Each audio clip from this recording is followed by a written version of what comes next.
Wow. I can't believe tonight is finally here. Can we please have a round of applause for Tita Cecile, Mom and Dad, and of course, the bride and the groom.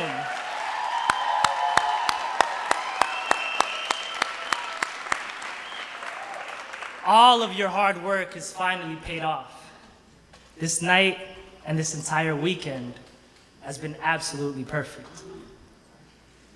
And we also owe a round of applause to each of you, our family and friends who have traveled from near and from halfway across the world to be with us tonight.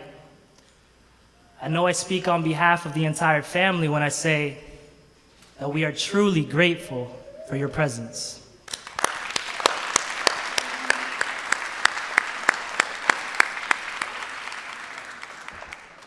Tonight is an emotional night for me.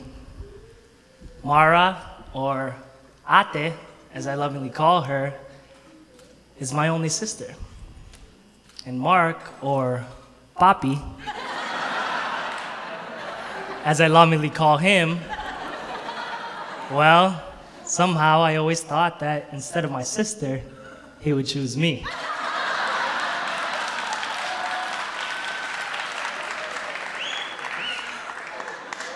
My sister was raised around my brother and I, so we take great pride in knowing that we taught her how to be a bro. It's a good thing too, because as the name suggests, Mark Anthony Hermano is the broiest bro of all the bros in the entire bro nation.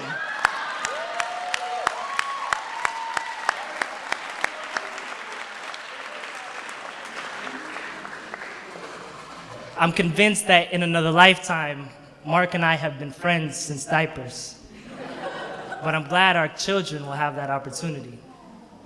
And I'm also glad that we'll be friends all the way until we're once again in diapers.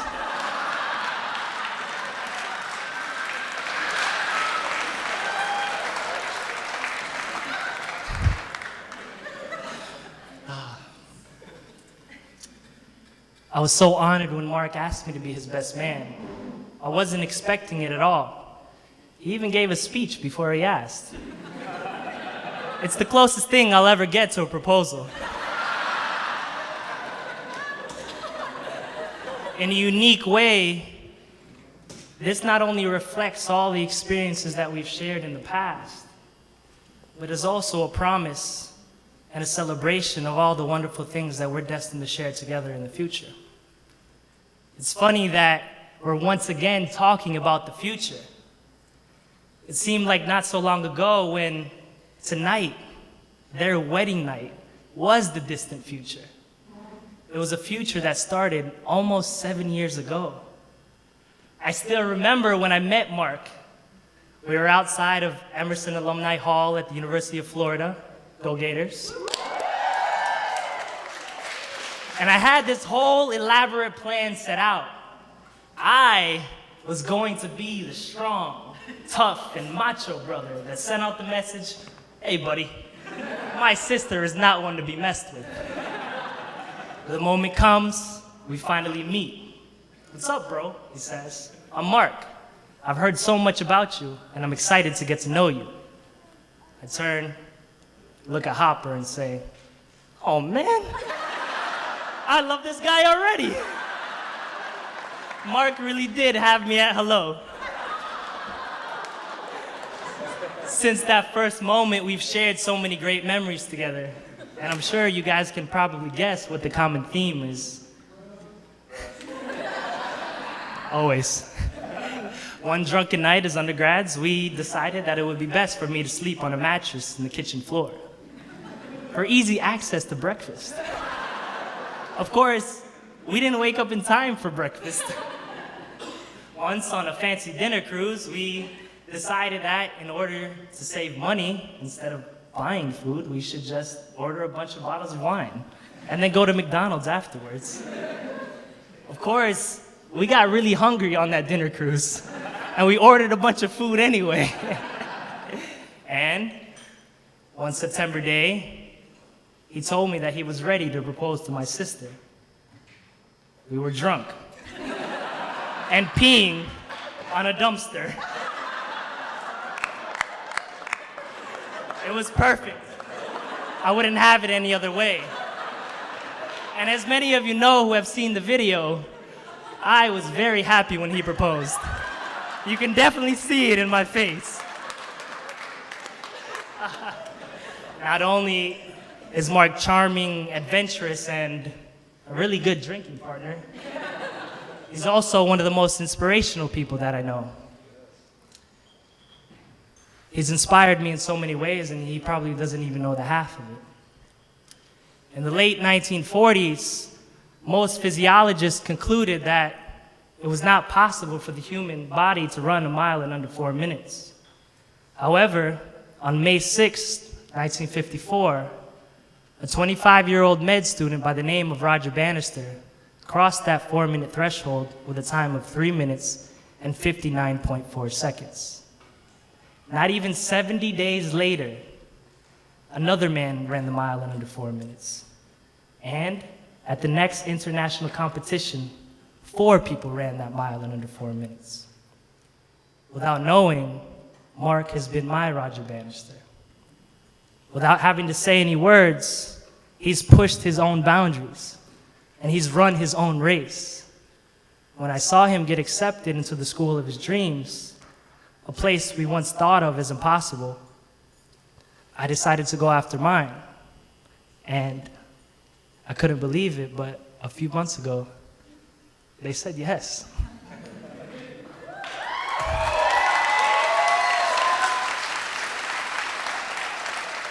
Thank you, bro. I wouldn't have even applied had you not crossed that 4-minute threshold first.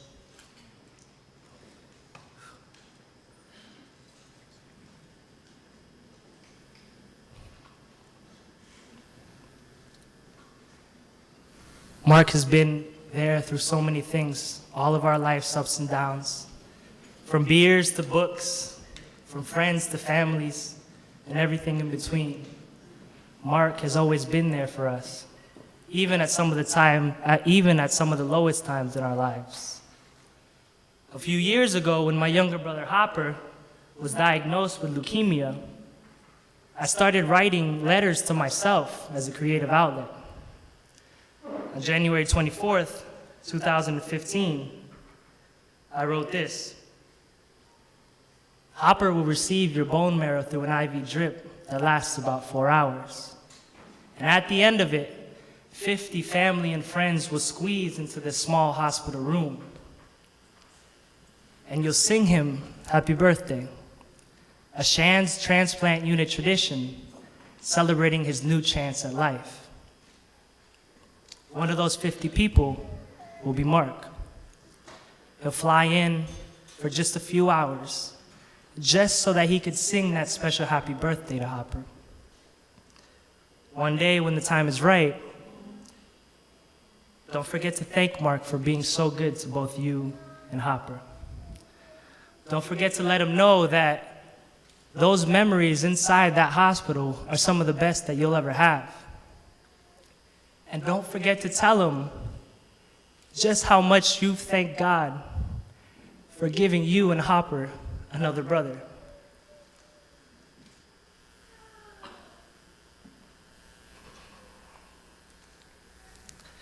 Mark has this special way of bringing people together.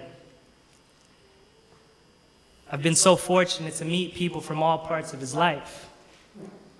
I want to give a special shout out to the bros who were there, both in spirit and in their physical form, in New Orleans.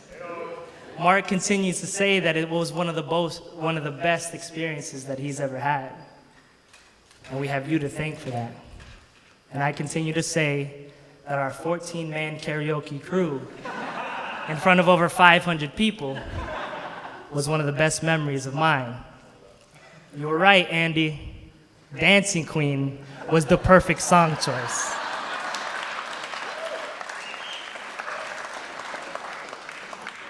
Mark and I have this dream of a future where we're neighbors, yachts, and indoor basketball courts. and barbecues on Saturday afternoons before the Gator games in the fall. But even if none of those fancy things happen, I'll know that we could have anything that we can ever ask for in this life: happiness, love, and family. I think it's ingrained in brothers to always look after their sisters. It's something that their fathers teach them from when they're children.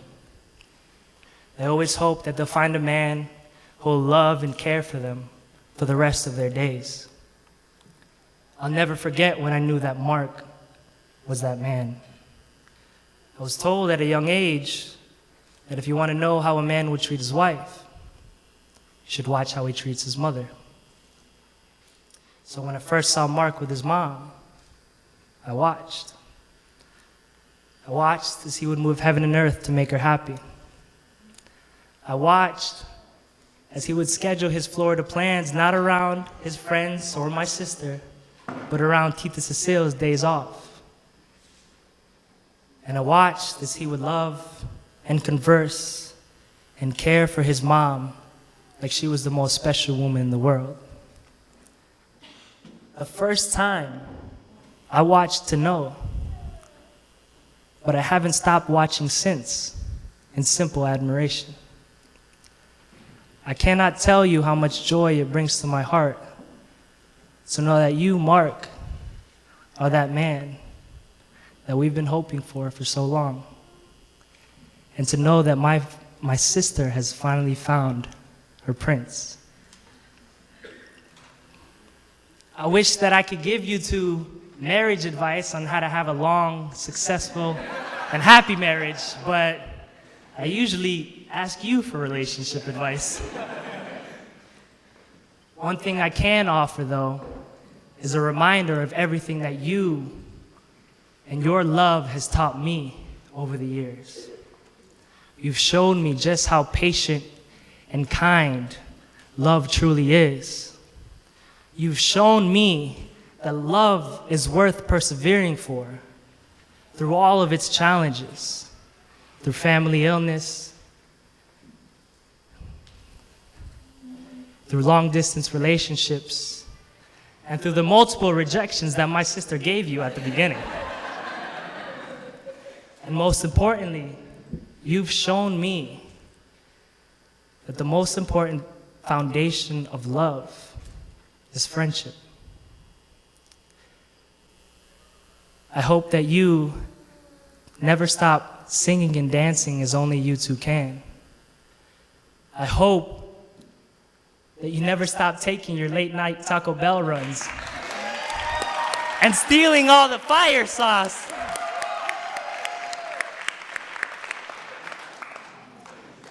And I hope that your love, laughter, and smiles will never stop filling up an entire presidential hall.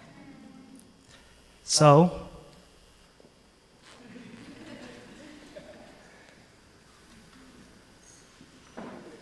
it is without further ado that I would like to propose a toast to Mark, my brother, to my sister,